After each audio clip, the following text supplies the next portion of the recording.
So as of last night, I discovered that I can cut off a little bit of the beginning and a little bit of the end of the videos that I upload in YouTube Studios. So from this point going forward, my videos should not begin with it looking like I'm about to make out with you through the screen. Modern technology can be wonderful when it's not producing nightmare fuel straight out of Black Mirror. So for today's topic, I want to dive into why the third eye is overemphasized when it comes to magical and psychic gifts, and why it's important to develop your entire energetic body holistically. So the third eye is important. It's how you develop perception beyond perception, or sight beyond sight.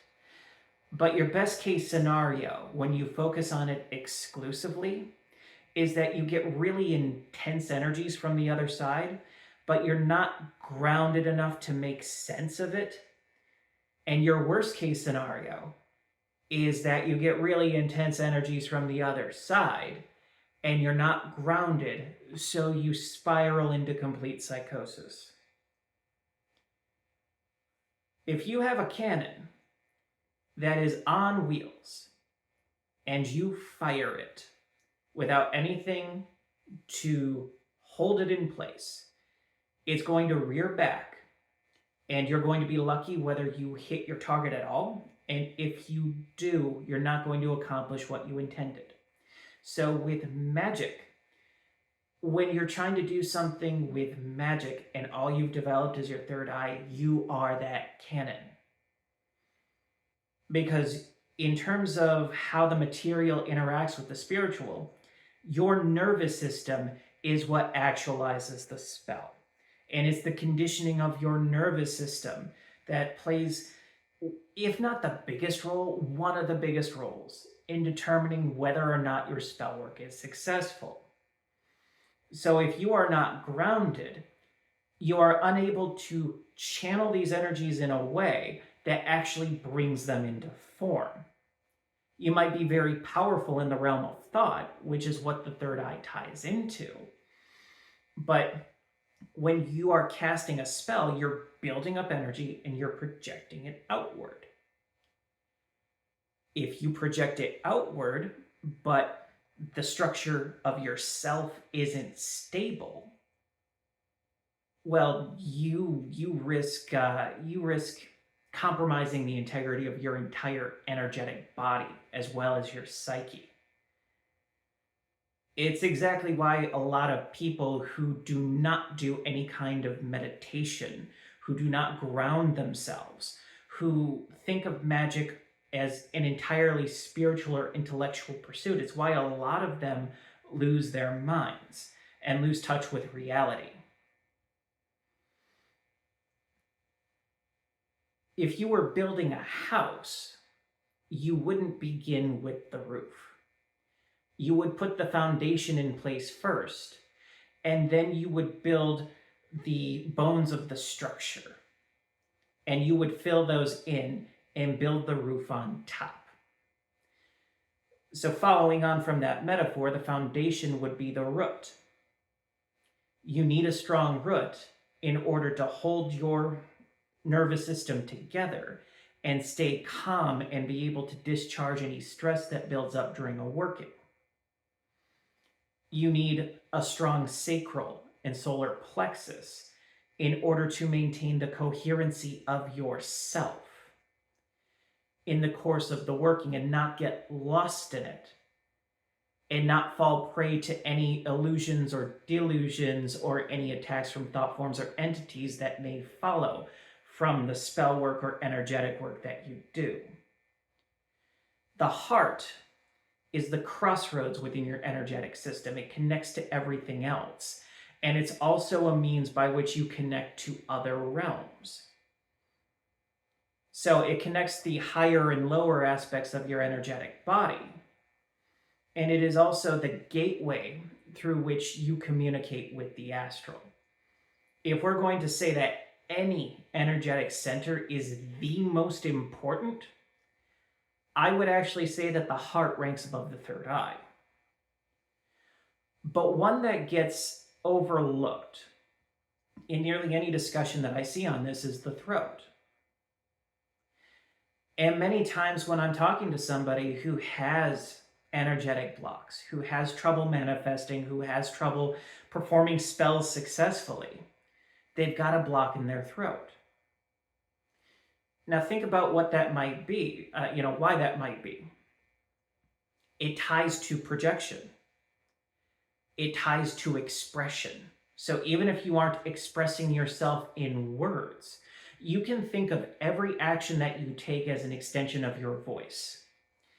If you are not using your voice, if you are not comfortable using your voice, if you have difficulty speaking the truth, well, if you have difficulty speaking the truth, then you're going to have difficulty being clear in what you desire and the outcomes that you're pursuing. You will also have difficulty discerning the nature of spirits that you interact with or with the information that you receive. Because this is something I'll go into either in an article or a video down the line. But your ability to perceive things clearly is directly related to your ability to speak clearly, to speak the truth. To speak the truth about yourself, about the world, and about others. Because if you can't speak the truth, if you can't identify truth, then you are at the mercy of anything that wants to manipulate you.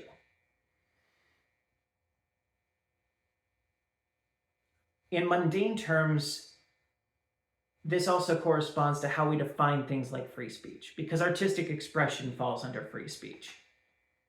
When somebody makes a drawing, that isn't speech in a literal sense. They aren't speaking words or putting words on paper, but they are expressing themselves.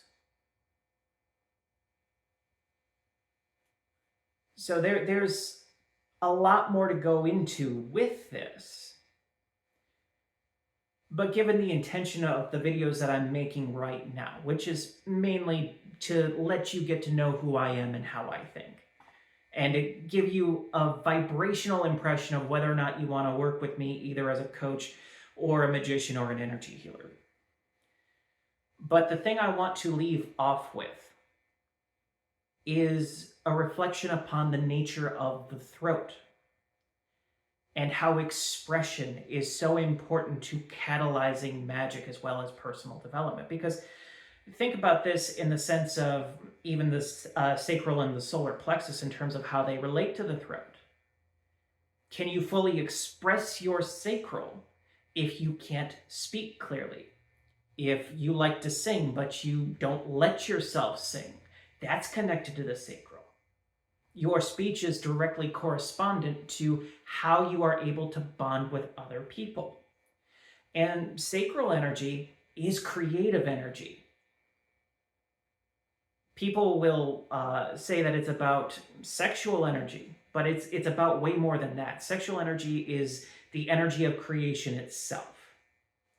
So if you're high in that, then you can do a lot of other things, especially magically, that would be beyond someone who has severe blockages.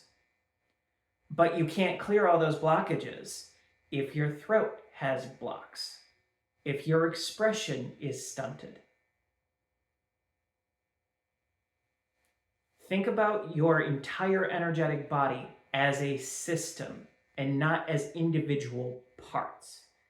And I promise you, you will see a massive difference in how your practice unfolds. So if you like what I had to say, go ahead and leave a like, subscribe if you're not yet, share it with somebody who you think would benefit from the information, and as always, I welcome discussion down in the comments. And if you want to reach out to me for coaching, for energy work, or for magical services, you can find all of those at my website down below.